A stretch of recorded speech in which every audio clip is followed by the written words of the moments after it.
with me. Humbly, nah, respectfully. I'm a project baby, fuck y'all expect from me. What up, man? This is a big deal, man. This is a big deal for me because I got my big cousin on the panel, man. I've been wanting to start a podcast with my cousin before I even started The Smartest Dumb People, to be honest with you. Years ago, 8 years in the making, man. I got my big cousin, Barl T, in the building. Shout out to you, Barl. This is going to be unfiltered conversations. This is going to happen every Sunday. Me and Carl going to sit and chop it up and have topics just like we do on The Smartest Dumb People. Welcome to the show, cuzzo. I appreciate you. What's good? Man, this is my twin. I told you, my twin, man. Hey, I want to start off by saying what you've done for me throughout my life. And like I said, man, my cousin was a huge, intricate part of my life, man, because he was like my brother. He wasn't just my cousin, man. He was my brother. So before we start, cuzzo, we got to take a shot. It's only right for our first episode of Unfiltered Conversations with Dude and Barl. So you got your shot with you, cuzzo?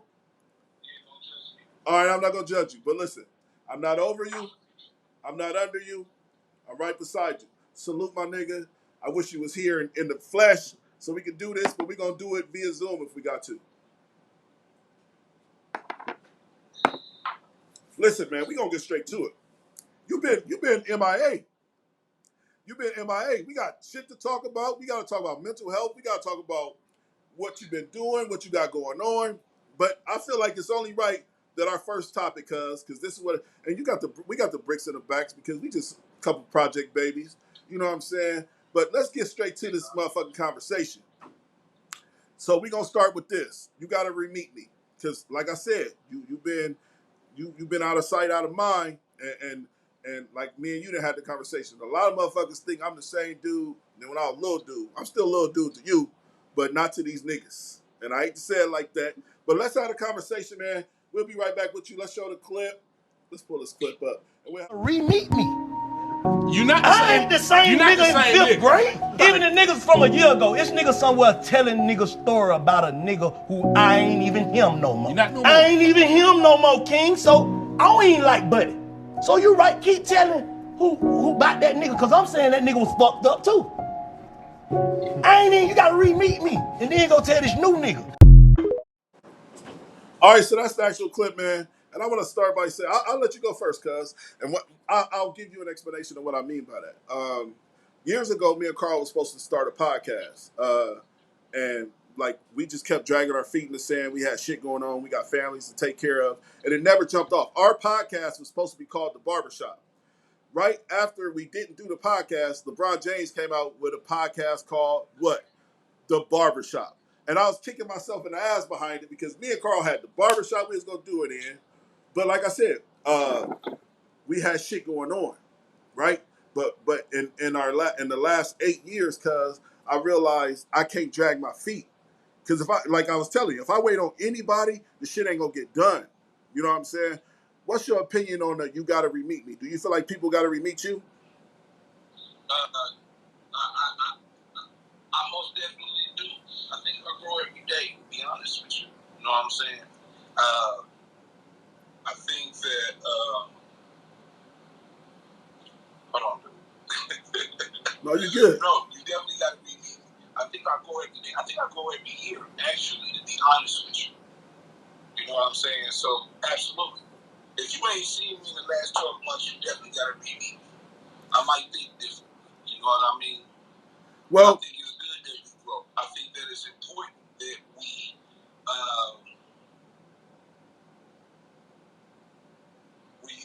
evolve. You know what I'm saying? I feel like you're more understanding. I feel like personally you're more understanding. Like I think I've always been understanding. I think sometimes you know, I'm a very blunt individual. You know what I am. You know my sign is the Sagittarius. You know I'm a blunt individual. And I realized something about me is I am very offensive.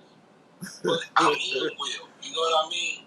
Like, but you know, it's just a lot of constant reevaluation. So definitely it's always a new introduction, especially if we haven't spoke or seen each other in years. You know what I'm saying? I like to think that I got bonds with certain individuals from my past that they might not be what I thought they was at one point. You know what I mean? Yeah, and that's exactly what happens because, like I said, a lot of the people that I grew up with, we grew up with, they think I'm still a little dude, and I'm like, I like what I think his name is Fat Boy, the fat muff, the he went viral, but now he's like a rapper. He's a social media icon at this point when it comes to social media, and he said like I'm not the same nigga no more. You know what I'm saying? And like me, I got business ventures. I got homes. I got kids I'm taking care of. I'm not little dude. I'm not. Everybody want to put me in this bag and say book bag, and I'm like, mentally when you. Is it offensive? I tell you like this. Recently, I had an episode with Lil Bird on, and I was like, "You want me to call you Lil Bird or Bird?" He said, "Call me Bird. I'm not little anymore." You know what I'm saying? And I understand that, but if I keep saying Little Bird, if you really think about it, if you call a motherfucker some shit that they was when they was a kid, if you don't know them personally, you know what I'm saying? It's kind of like keeping them in that space so people can grow. So Lil Wayne, he ain't that, like you can reinvent yourself, kind of like Puffy. You know what I'm saying? Puffy went from Puffy, P Diddy to Dr. Love to all of these things. He's reinventing himself. So I get the concept of I'm not little anymore, but I don't mind if motherfucker call me little dude. That's cool. I mean, it doesn't bother me, but I would understand why somebody would want to. But you definitely have to re-meet me. Like I said, man, I got shit going on that motherfuckers couldn't imagine. Like for real, from a standpoint of just life kicking my ass. So yeah, that's what I feel about the re-meeting. And I think that's what's dope about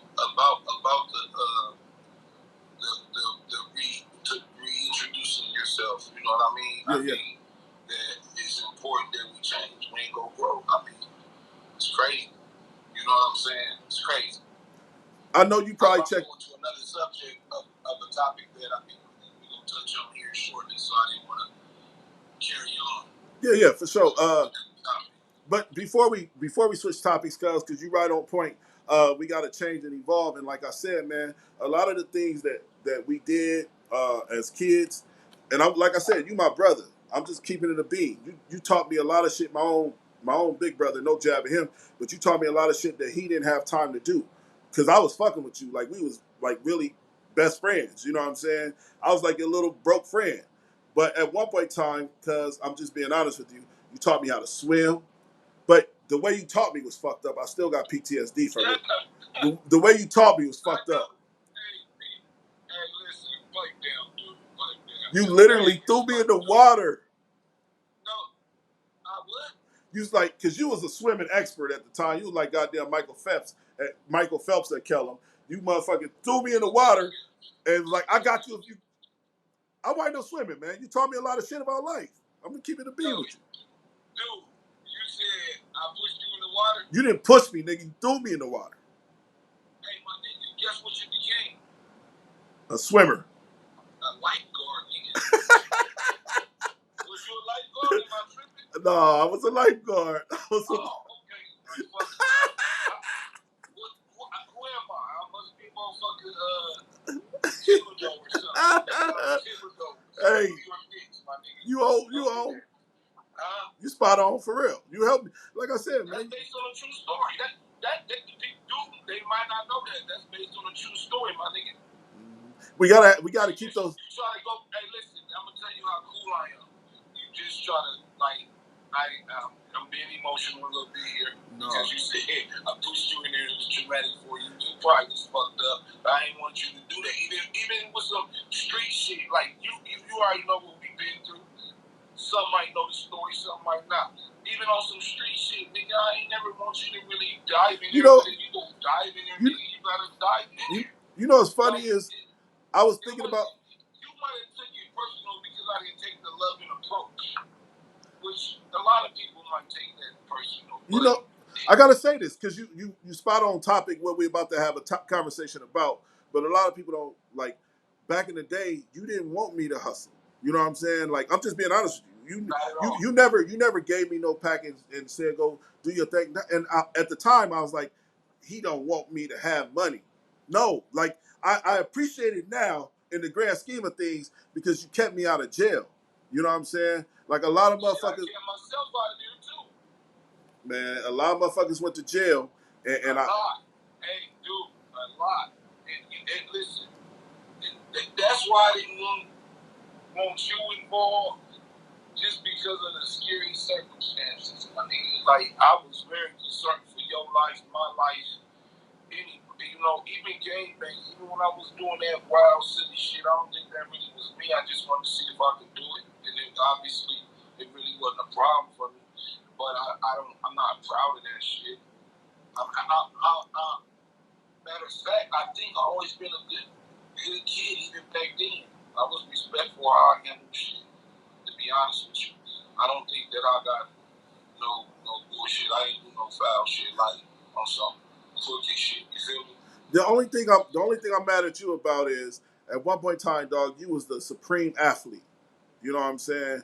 And you didn't get your just due because basically the streets basically took over when you was an athlete. You was a great quarterback, great point guard, the biggest point guard in the league at one point in time. Because you 6'1", and 6'1" at 14 years old, dribbling the ball, the way you was dribbling the ball, you could have really got a D1 scholarship easily. No, But it wouldn't have been D1. It probably been some Purdue State, some Iowa shit, some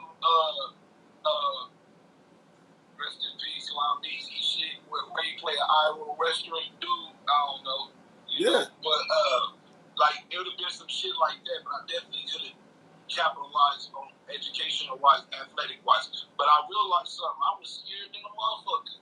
I was scared of success. You ever been scared of success? I think that's just part of growing up in the hood. Like we don't. I know.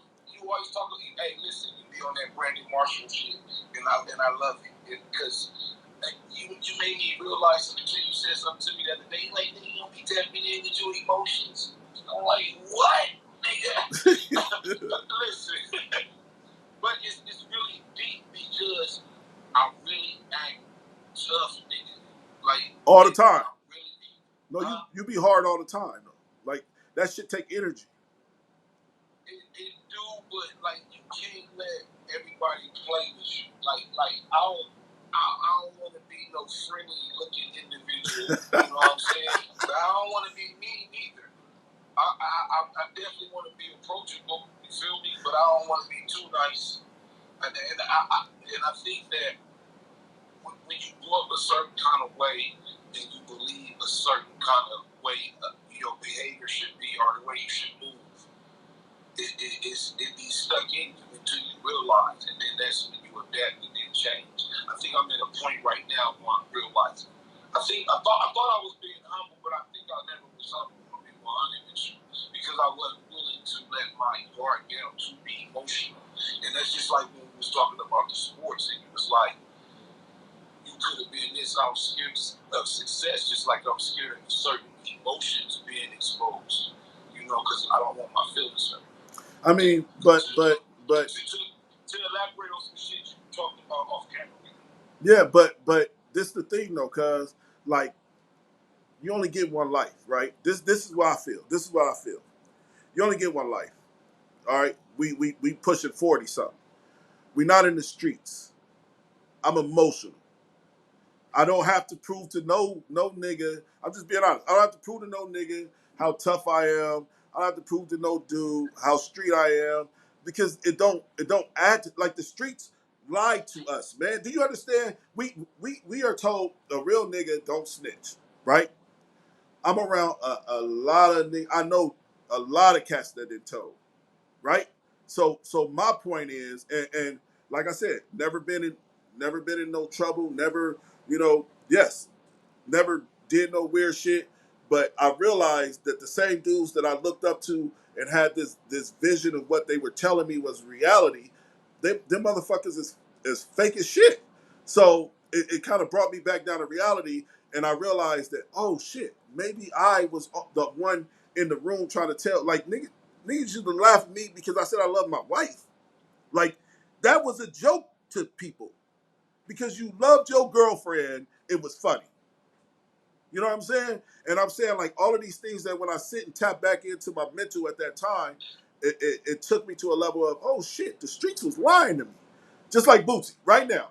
You telling me how Bootsy attacking Kodak Black, if he ain't never been in a situation where he could tell on a nigga to get a lesser time. He ain't never been in a situation like that. So it's easy for him to go on camera and try to convince the streets and these kids that's in the streets that don't belong in the streets that this superstar that we idolize that got millions of dollars. He said Kodak Black, I know he got at least $1 million. Listen, I sat and watched Bootsy cry on the side of his bed when his kids just said thank you on his birthday. So he has some emotion in him. Now imagine this. Like I said, me and my girl didn't have this conversation. Imagine this. The police catch him on some shit, and then they gonna say, well, you can be out by November. He gonna start thinking about his kids. He gonna start thinking about his homeboys that gotta help. The ideal of the streets, it ain't real to me. I ain't saying it ain't real because motherfucker pop you. I ain't saying that. But I'm saying that the ideology behind, like, you got to do this to be a real nigga, that shit ain't real. What's real is taking care of your family. What's real is going to work every day. What's real is finding a way to hustle, whether you hustling packs or going to work and doing whatever you got to do. To me, a real nigga is a dude that get up every day. He's really a real man. But we use the term nigga. But this is what I'm gonna tell you. I'm gonna tell you on that note what you just said. This is why you gotta respect certain hustlers, individuals. Dude, you and I both know these type of dudes that grew up and they mom was on dope and they had to jump off the porch early. It wasn't because these niggas wanted to do it, it's just because they had to do it and it was necessary. You gotta respect those type of individuals. They be like, I would name them, but I ain't giving niggas no credit right now. I'm just telling you, dude. I'm just on my bullshit a little bit slightly, and I've been drinking. Yeah. But niggas, they have to jump off that porch early and they do it to provide their family. They got luck on their side. They got Mother Nature on their side. Just natural consequences, good karma on their side. Niggas that have to do it. Niggas that do it just for the glory. This is why I never wanted you to be involved in it, because I thought that you was just doing it for the glory. And you thought I was trying to hate on you, which creates animosity and problems in the hood, right? Yeah, facts. So this is why I never ever promoted it. I'm gonna be 100 with you. I just really thought I had to do it because I really didn't want to go to school or even play basketball at the point. I thought girls thought niggas that ran the streets was cool, and I was just with the shit, my nigga. Like, I was with it, and I realized niggas is really weak. Like you said, I could really be bully. I really could bully shit. Like, I don't get me wrong. I don't think I would even live this long. I'm gonna keep it 100. Like, you have to realize, and that's why it's important that we meet each other every year. I think you should have a real annually evaluation every year, my nigga. Annually. If it's January, if it's your birthdays, motherfucking Thanksgiving, Christmas, whatever it is, dude, you know what I mean? I think you should definitely grow and change. This is why older people are wise. They've been through numerous decades. When a motherfucker say they 70, they've been through 7 decades, dude. You understand that? Yeah. That's deep. That means when they was 15, they was fucking up. They was 20, they was fucking up. 30, they was probably fucking up. I'm talking about our generation and our people. 50, 40, they was fucking up. Probably take 60. I know people that's 60 that's still growing. If they want to. Hey, cuz, I think it's time for us to definitely touch on this Young Dolph topic. All right. You posted it to your page, man. I thought it was dope and it was deep. No, I don't think it was dope. I'm gonna refrain from that. I think it's a deep, dark meaning behind it. Let's watch the clip and we'll have the conversation. All right. Scared, bro, and I love the hustle.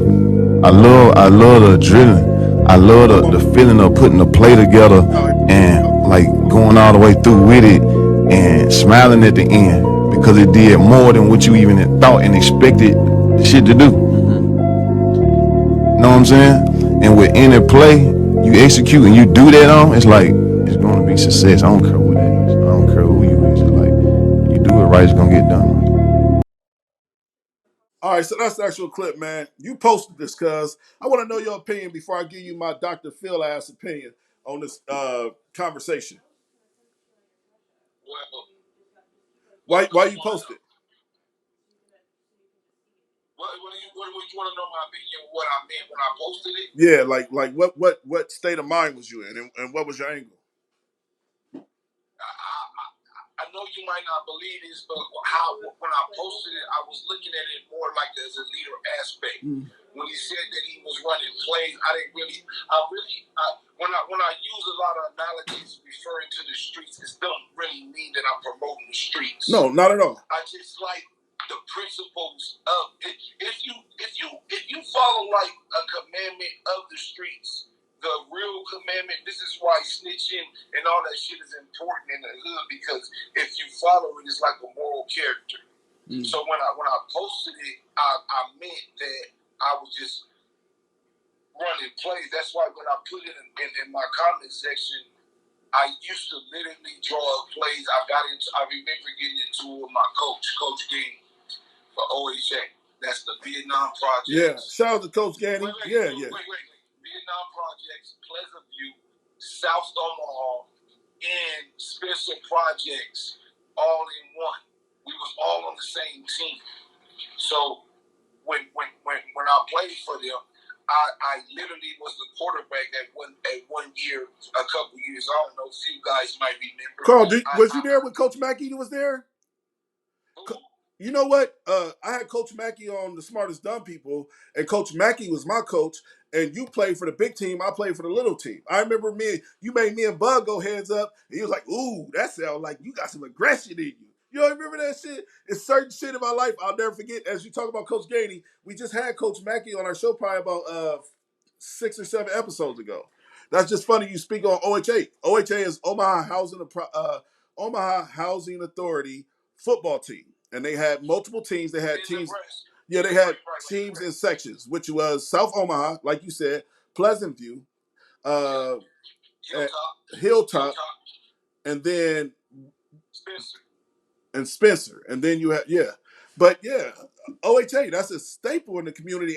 That was a staple in the community at one point in time. But go ahead and continue. I'm sorry, cuz I didn't mean to cut you off, but it was kind of important that Coach Mackey, we just interviewed him. Well, the point I was trying to make about the young Dolph situation is that he said that he loved drawing up plays as adrenaline. So do I, and so do you. Apparently, you like drawing up plays too. It really wasn't for me promoting no street activity. A lot of stuff that I do promote is through a street. It's from a street lens, but it don't mean that I'm with no street shit. Because I'm gonna be honest with you, I ain't no individual that's gonna be in the box, my nigga. I'm not. That don't mean I'm telling. Like when you say shit like that, this how fucked up our community is. I gotta be careful when we have this conversation. Fact. Because if you post it and then people be like, "He a rat," I'm like, "You niggas is goofy. Y'all niggas don't know when a real nigga's in your presence." This is what's it be personal to me, my nigga. Like you say, you man, nigga, you get me.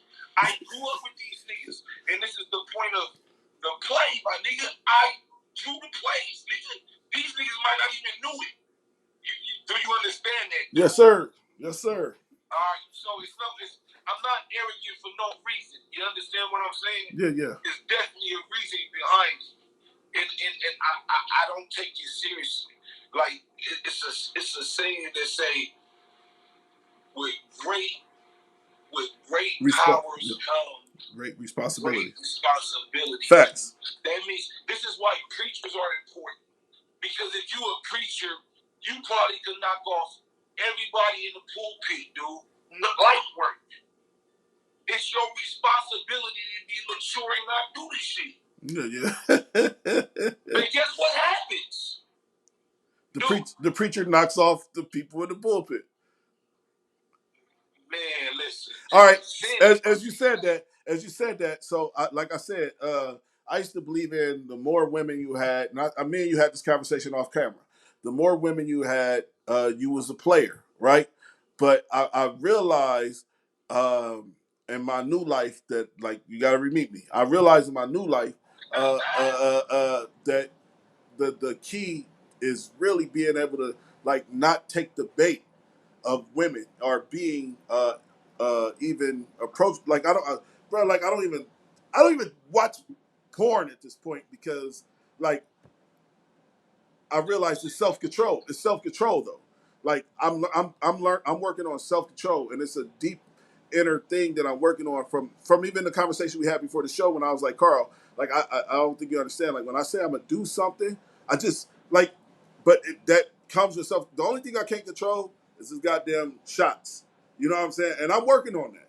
My stomach getting big. I take a bunch of shots. If I could change one thing about myself, it would be my alcohol intake. Because like, but I'm also masking a lot of frustration from dealing with the community, trying to help people that don't even want to help themselves. You know what I'm saying? Like I got problems just like everybody else. I'm human. But I'm learning that first thing is I don't fuck with no women. Don't care to, don't want to, because I realize that's the real power of a man. The real power of a man is knowing you could nail the bullpit and not nail the bullpit. You know what I'm saying? As you were speaking on. And knowing I could go catch plays. Like knowing I can go, I know a bunch of plugs, you know what I'm saying? I know a bunch of people that got it. I just ain't on that. But the thrill to me is, and I kind of lost my train of thought with the young Dolph because of what you were saying about catching plays. You turned it to a goddamn football script damn near. But I want to say this. No, that you asked me the point of the don't do that. No, you that was point. good cleanup though. That was a really good cleanup. But let me say what I feel about the catching plays. As black men, yeah, I got to get on my Brandon Marshall shit. As black men, it's cool. I love it. I love it. all right, as black men, Carl, we all know you was catching plays since you was goddamn off the porch. You know what I'm saying? No, everybody don't know it, but if they do, they do. Everybody know it. But but this the thing though. As black men, a lot of our trauma in the hood became adrenaline rushes, just like being in the game, just like getting shot at. You know what's funny is as you was talking about how you made it out of this stuff, I still remember we was sitting in the car talking, and then all of a sudden somebody shot at you. It was intentionally trying to kill you. You so sick, you ducked down and was like, shit, they shoot. And then got up and was like, that's crazy. And just we just went about our day. You know what I'm saying? This ill. If you put it in the grand scheme of things, a white person right now, hypothetically speaking, a white person outside the house gets shot at. The police is being called. The news is being called.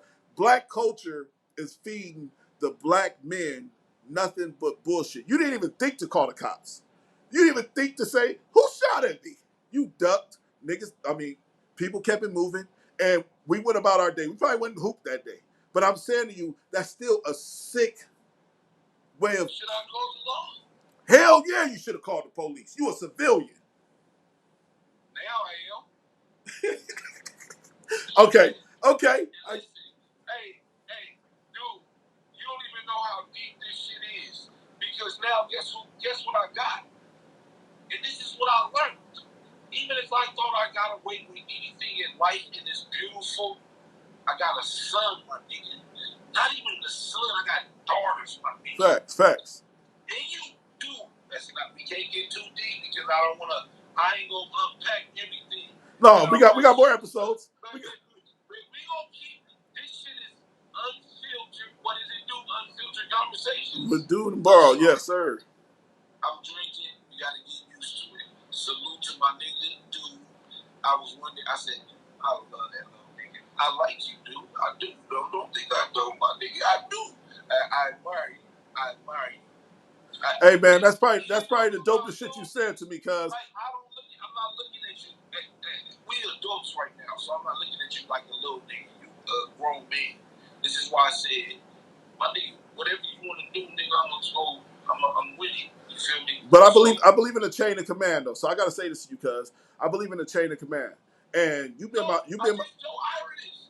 Don't even say it because I told Ira if he ain't gonna believe it. Like, but Ira gonna watch this. But I gotta say this out loud to you in front of my lady. She's sitting on the couch doing whatever she's doing, and I'm trying to explain this to you. I do believe in the chain of command, and you will always be big bro to me, always, because what you meant to me as a human. Let's be honest. You know how many women I got from you letting me wear your clothes You let me drive your cars. You giving me game on where to go, who not to fuck with, to who to fuck with. I owe you my life. And I believe in the chain of command. That's why when you was like, we should do something, no, you said you was going to do something. I said, do it with me. Do it with me. Because anything I could do to help my brother, because I want your voice to be heard, period. Like, this is probably one of the best conversations I've had.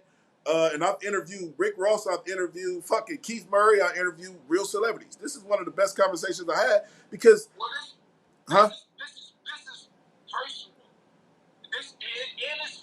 It's emotional because the behind the scenes shit, dude, that people ain't even aware of. I can't wait to show Yita this. I can't wait to show Yita this. Yita gonna love it. If you show my sister this, she gonna cry. And I don't want to get, because me and you dope. I already know that we dope together. It's a fact. Fact. And I don't want to spill too much. I just want people to tap in and understand the sincerity and the motherfucking real shit that we will be spilling on this motherfucking unfiltered conversations with motherfucking dude, my nigga, that dude, aka Mac King. Hey, when motherfuckers talk about Mad King, they don't even know. Carl, I gotta say this. We're talking about Mac. Like, we're talking about Mac. We like to tap into that. Hey, I gotta say this. If you ain't never gave me no credit. I'm about to right now. I'm about to right now. I ain't giving no nigga no credit, dude. Listen, you act like you had laughs with other niggas, nigga. It was offensive to me. All right. The real laugh was where. No, listen. I'm about to give you your. I'm about to give your flowers right now. I'm about I'm about to give you your flowers right now. I'm about to give you your flowers right now. If it wasn't for you, I wouldn't have never been no Madden King because I didn't have the game systems. I wasn't playing Techno Bowl. I wasn't. You used to make me play your friends because you like my little cousin to beat you, and then it became like you used to send motherfuckers with real money over my house, over your house, and you'd be like, dude, play them. I give you a little tip if you beat Sean Gangster, if you beat what's the motherfucking name? You have. Sean, listen, we ain't saying no niggas' names. We can't give no niggas no credit. But what I'm gonna tell you, I love Sean Gangster. No disrespect to him, respectfully. I promise you that. But can I at least say used to sick me on people like Ike? I gotta say used to sick me on people like Ike. Ike used to think he was the shit, and you would say, no, we're not giving niggas no I'm gonna bleep him out. I'm gonna bleep it out. I'll bleep it out. I just want you to know who I'm talking about. I'll bleep it out. All right, but yeah, I'm saying like I gotta pay homage because without you, I wasn't playing video games because I didn't have the video game systems. That's one thing you had. You had every fucking video game, sports game. 2K, Live, what he was. And you used to make me play your homeboys because they couldn't beat you. You was the best. And you be like, well, just play my little cousin. And then I got really good. And you like, oh shit, I gotta play my little cousin. Let me ask you a question, dude. Speaking of, do you think that your eye-hand coordination was better than other dudes, or do you think that you was left-handed and the control pad is on the left side? I know this motherfucker didn't just say the only reason why I'm good at the game is because I'm left-handed. This that shit. Carl, you crazy motherfucker. This thing said the only. Did you just say because I'm left-handed and I got the stick that dog, stop. I didn't even think about it like that. Hey, dude. All right. Hey, man, we got to get up out of here. I don't mean to jump on something. We're going to edit all this shit. But, dude, remember, the niggas think that the controller was broke. Y'all ain't need a broke controller. Did they use that on you? Listen. Yeah, they did, man. I'm about to start a Madden Twitch. I'm about to start a Twitch for Madden. Playing like my girl didn't believe this. Listen, this is a true story. You gotta hear this before I get out of here, cuz. So I told my girl, I said, I'm the best at Madden, babe. I ain't played in years. I took her to a tournament, played against a bunch of cats from out of town, beat a bunch of cats, got all the way to the finals. It was double elimination, huh? Like 2 years ago. It was the finals. I got in the finals against this cat that was from like fucking Pittsburgh, and he came out there to win this quick tournament. I beat him the first time. I beat the shit out of him. So then he went and played with Kansas City, and it shook me. I played with Seattle Seahawks. It shook me, and I let him beat me 3-7 or some shit like 7-3. And then the second game, I was just scared of Kansas City, man. Kansas City was a glitch on the game 2 years ago. Like, you couldn't guard Tyreek Hill. He ran a deep route. You got Travis Kelce. I'm just saying, I'm really good at it. So, and then I started online shit. I said, babe, watch this. I'm going to show you how good I am. I went 55-4 on Madden. And then Madden said to me, this class of people you're playing are not of your caliber. I ain't played since. I just quit. I stopped playing Madden. That was like 2 years ago. I still got it, though. I'm not promoting you to go back to it. I think he was fucking excellent at it, though. Respectfully, my nigga. But I don't think you should go back to it because you made it an addiction. And what I realized about you, and what I realized even about me, we both have an addictive personality. This is why I'm always on point, my nigga. As long as I know who I am, nigga, I ain't gonna move no kind of way, nigga. Don't ever take you disrespectfully. And I'm not promoting. I love that you was back to but I ain't like what it was creating out of you. I get it. Respectfully. Respectfully. I love you. I love you, nigga. Cuz we gotta have this conversation off. You was sharp. You was sharp with the plays. For real. You was sharp with the plays. No, I know.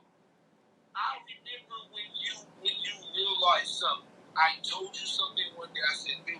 Carl, we gotta do this off the show, man. All right. The show, because I don't want people hearing our personal conversation. Hey, listen. This is Unfiltered Conversations with Dude and Barl. Listen, Carl, give him a salute. I'm sorry. I apologize respectfully. Is we out of here? We out of here, but we had a few more subjects, but I know we got off topic, but we'll tap in. I'll tell you like this. This is happening every Sunday, and today was our first episode, and I want to end on this note. This is family business. Humbly. Nah, respectfully. I'm a project, baby. Fuck y'all expect from me.